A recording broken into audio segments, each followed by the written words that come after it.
हम लोगों ने 3 दिन पूर्व हमारे जो यहाँ के ठाकुर गाजी चौहान जो यहाँ के शासक हुए, उनके स्मारक की नींव रखी है शिप्राघाटा, और बहुत भव्य आयोजन हुआ था। उस आयोजन के पश्चात हमने एक प्रेस को बाइट दी थी, प्लस मीडिया में जो रिपोर्ट आई थी तो उसमें हमारी बाइट थी कि शिप्राघाटा, क्योंकि हमने ये कार्यक्रम इसलिए रखा क्योंकि जो हमारे दादाश्री थे वो शिप्राघाटा शिव जी के उपासक रहे, तो हमने वो स्मारक वहां बनाया।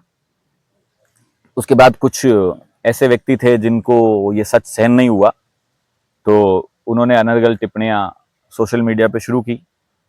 कुछ भी उनको झूठ या जो भी वो बोलना चाहते थे उन्होंने बोला। तो हमने आज ये तथ्य प्रस्तुत करने के लिए कि भाई हमने स्मारक वहां क्यों बनाया, झाक में इसलिए बैठक की कि वो झाक के ही शासक थे। तो ये जो समाज है काठात समाज, उन्हीं के एक पदाधिकारी हैं और पीरू जी काठात उनका नाम है, और उन्होंने ये किताब लिखी है। तो इस किताब से ही मैं आपको साक्ष्य प्रस्तुत करूंगा कि उसके बाद सारे प्रश्न ही खत्म हो जाएंगे। तो इस किताब से हम 2 साक्ष्य प्रस्तुत करेंगे। पहला, तो हमने ये कहा कि हम चौहान वंशी, ठाकुर गाजी जी चौहान चौहान वंशी थे और चौहान वंशी राजपूत रहे वो, और इसीलिए हम उनका स्मारक वहां बना रहे, और ये उनका ठिकाना था। ये ऊपर किला जो है वो उनका ठिकाना था। तो ये इन्होंने स्पष्ट लिखा है, चौहान रावत राजपूत चीता मेरात काठात चोर लाखन की संतान थी। लाखन जी सांबर के राजा वाकपति के पुत्र थे, जिन्होंने 1024 में नाडोल के सोलंकिया को हराकर नाडोल राज्य स्थापित किया। तो ये हमने स्पष्ट किया इन्हीं की किताब से कि हम चौहान वंशीय सम्राट पृथ्वीराज चौहान की संतान है, प्लस हमारे दादा भी उनकी संतान थे। तो एक तो प्रश्न ये क्लियर किया। दूसरा एक प्रश्न और आता है, ये जो झाक है, झाक में इन्होंने बहुत स्पष्ट इन्होंने लिखा कि सोमसी जी ने झाक में आकर गढ़ बनाया, अपना राज्य स्थापित किया। सोमसी जी जो थे वो भी हमारे दादा थे, ठाकुर गाजी जी के पूर्वज थे वो।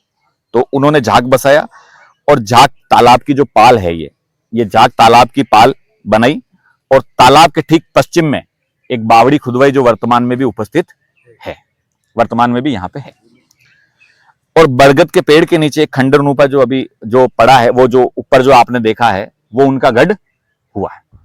अब आगे इन्होंने देखो आप, इन्होंने एक हमारे दादा हुए, इनके जो सुपुत्र थे सोमसी जी के, मालाजी उनका नाम था। मालाजी की जो पत्नी थी बोयानी, जो हीरा बोयानी इसमें लिखा हुआ है, वो यहाँ सती हुई, और ये सती का जो स्थान है इस मंदिर प्रांगण के जस्ट पीछे वो सती का स्थान बना हुआ है, जहां भी हमने झंडा चढ़ाया। तो हमने ये स्पष्ट करने के लिए बुलाया कि जिस वीर खानदान से, जिस वीर राज परिवार से, चौहान परिवार से हमारी दादियां जहां सती हुई है, उनके जो बेटे हैं वो कोई पीर फकीर गाजी हो सकते हैं क्या? कोई हाजी हो सकते हैं क्या? नहीं हो सकते। उनको दिखाया जा रहा है कि वो सब पीर हैं, फकीर हैं। तो हमारा ये स्पष्ट है कि हमारे जो दादा थे वो चौहान राजपूत थे, ठाकुर थे। शिप्राघाटा में वो शिव जी के उपासक थे, शिव मंदिर जो है वहां पे पूजा करते थे।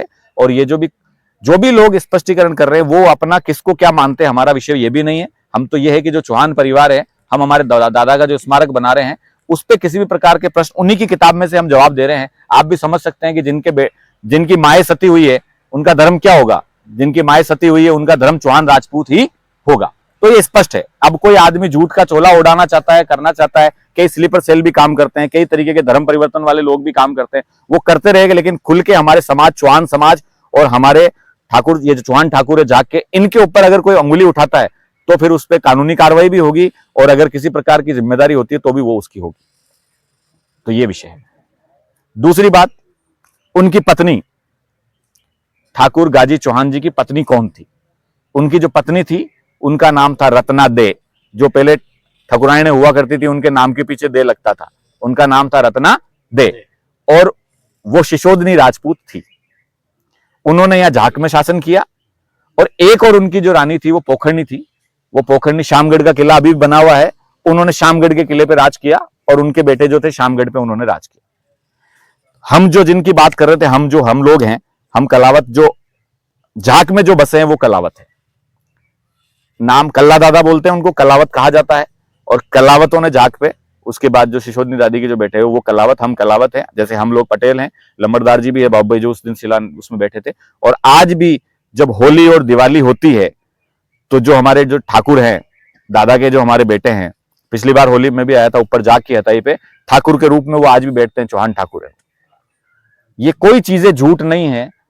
झूठ अब लोग काफी टाइम से 20-25 साल पहले से कुछ चीजें ऐसी चल रही है मगरे के अंदर कि जो हमारा इतिहास है उसको गुमराह किया जा रहा है, छिपाया जा रहा है। और जो नए बच्चे अभी जो आए हैं ना, समाज का जो छोटा बच्चा है, नया बच्चा है, जो नई उम्र का बच्चा है, उसको तो बिल्कुल जानकारी नहीं है ना।